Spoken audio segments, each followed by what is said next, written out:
আসসালামু আলাইকুম প্রিয় দর্শক, welcome back to my channel Fatema Akter and family vlogs. আশা করছি আপনারা সকলে আল্লাহর রহমতে ভালো আছেন, আমিও ভালো আছি। প্রিয় দর্শক, দেখুন গরুর পায়া রান্না করছি। আমি খুবই ইজি পদ্ধতিতে আজকের গরুর পায়া রান্নাটা আপনাদের সাথে শেয়ার করব।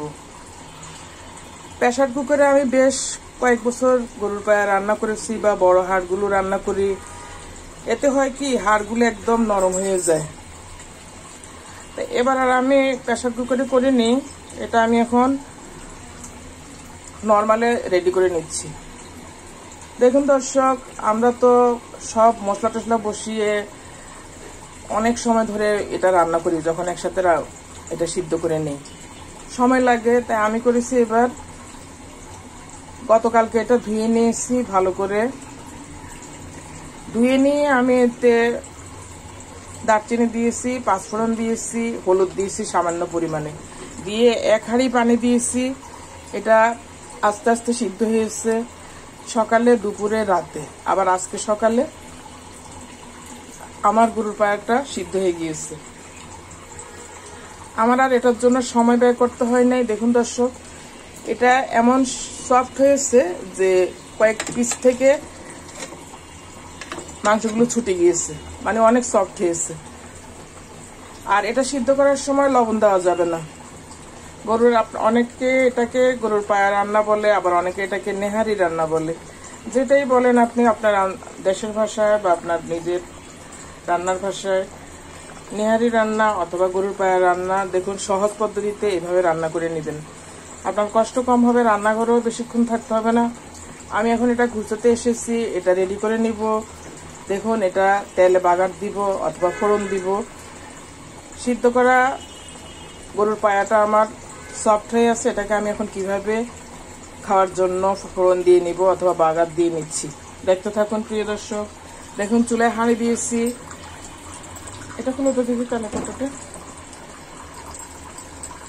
লবণ এখন অ্যাড করি নাই আমি,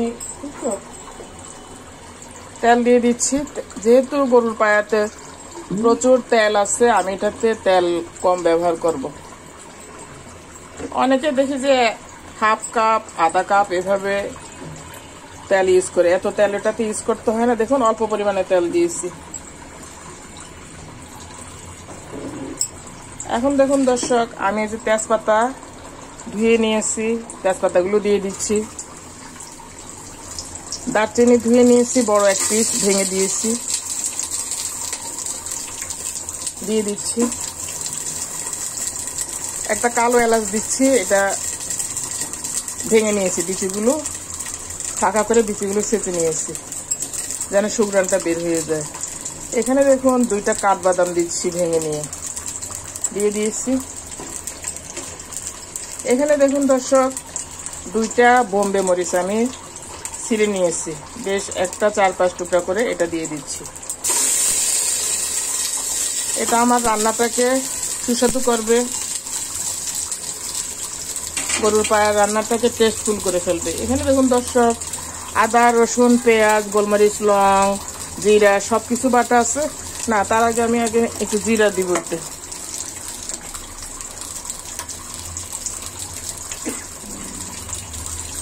মশলাতে জিরা আছে, আবার একটু জিরার ফোড়নও দিচ্ছি।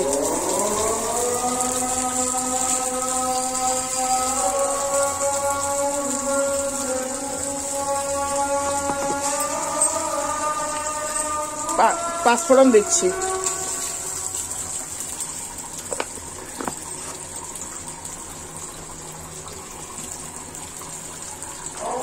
মশলাটা ঢেলে দিচ্ছি।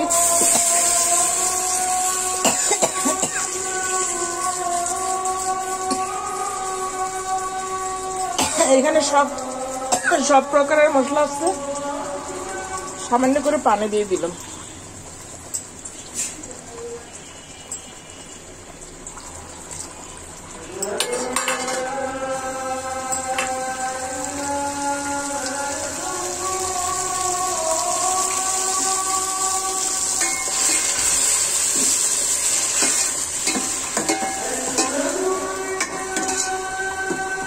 নেড়ে দিব।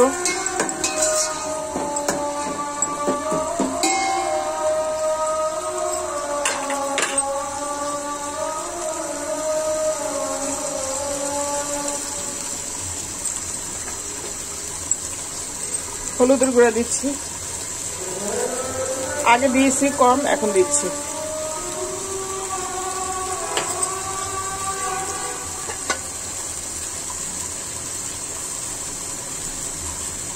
মরিচের গুঁড়া দিচ্ছি,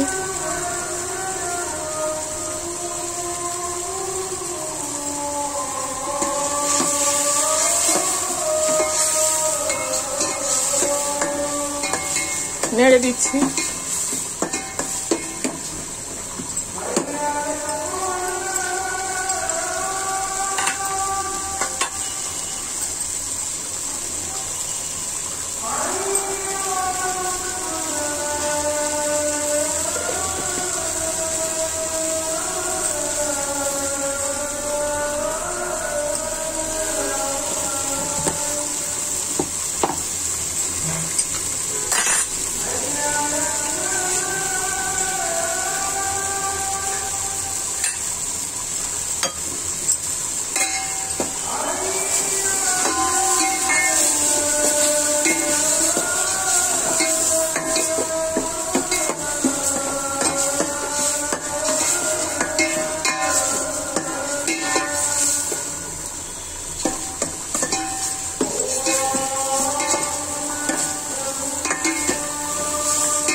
পানিটা শুকিয়ে আসছে, এখনো শুকায়নি, আর একটু লাগবে। চুলাটা একটু কমিয়ে দিচ্ছি। এখানে দেখুন দর্শক, জয়ত্রী আছে, এলাচ,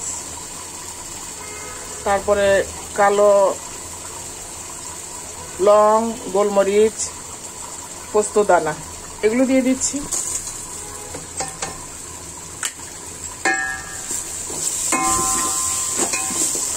খুব সুন্দর একটা স্যান্ড বের হয়েছে দেখুন। খুব ইজি ভাবে আমি আমার গরুর পায়াটা আজকে রান্না করে নিচ্ছি। সব বাটা মশলা দিয়েছি আর আস্ত গরম মশলা দিয়েছি। গরম মশলা আছে ব্লেন্ডার করা, এতে দেখুন এই যে মাখো মাখো হয়েছে মশলাটা আমার। অনেকগুলো মশলা আছে। আব্বু ধরো তো একটু।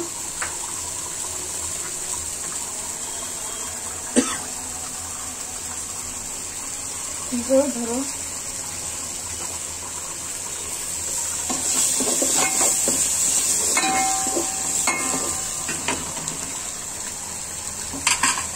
আমার মশলাটা কষানো হয়ে গিয়েছে। এখন আমি আমার গরুর পায়াগুলো দিয়ে দিব এতে।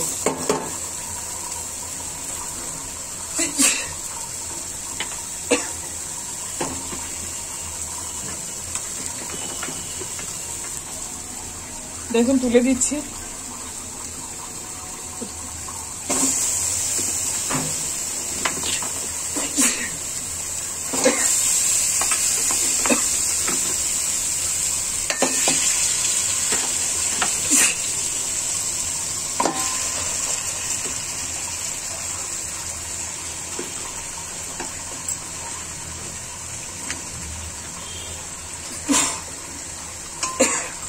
দেওয়া হয়ে গিয়েছে দর্শক, আমি এখন এটা ঝোলটা দিয়ে দিব।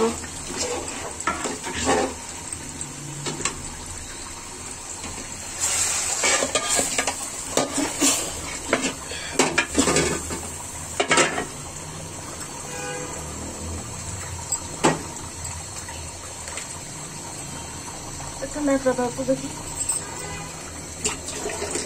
দিয়ে দিয়েছি।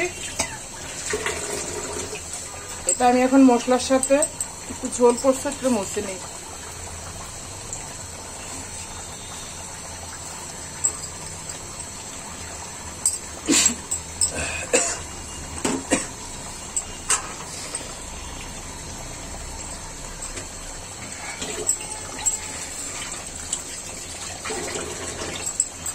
আর একটু এখানে আছে।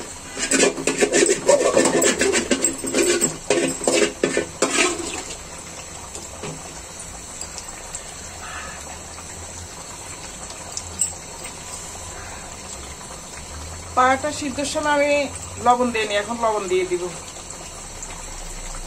দেখুন লবণ দিয়ে দিচ্ছি। লবণ না দিলে আপনার গরুর মাংস খুব দ্রুত সিদ্ধ হয়, তাই যখন গরুর মাংস রান্না করবেন, পায়া বলেন গরুর মাংস,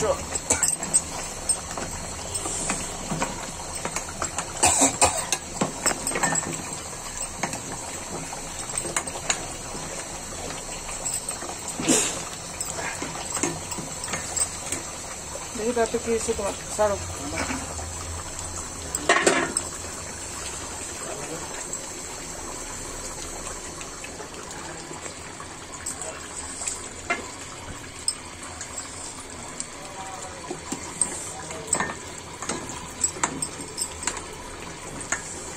এভাবে সহজে আপনি আগে সিদ্ধ করে নেবেন আর ভ্যারাইটিস মশলা দিয়ে ফোড়ন দিয়ে নেবেন অথবা বাগার দিবেন। এটা দুর্দান্ত টেস্ট হয়। আপনার আগে মশলা দিয়ে দিলে মশলা স্যান্ডটা থাকে না, কিন্তু এখন আমি শেষ পর্যায়ে ফোড়নে দিয়েছি। এটা একদম তাজা মশলার টেস্ট থাকবে আর এটা খেতেও খুব টেস্ট হয়।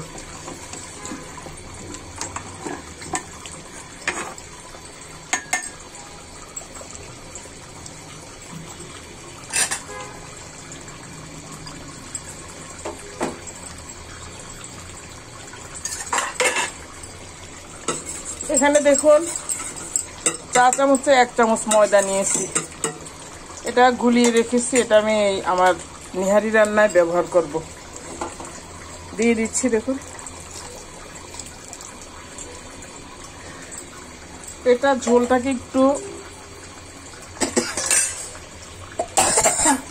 আঠালো করবে।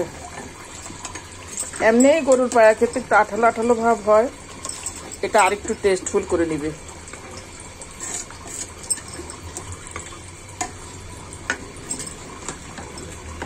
দেখুন কি নাইস এসে কালারটা।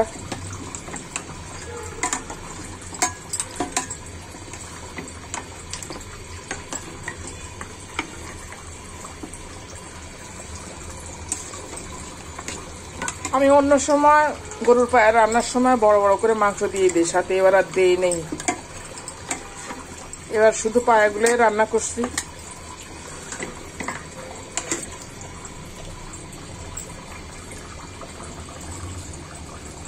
অনেক টেস্ট হয়েছে দর্শক।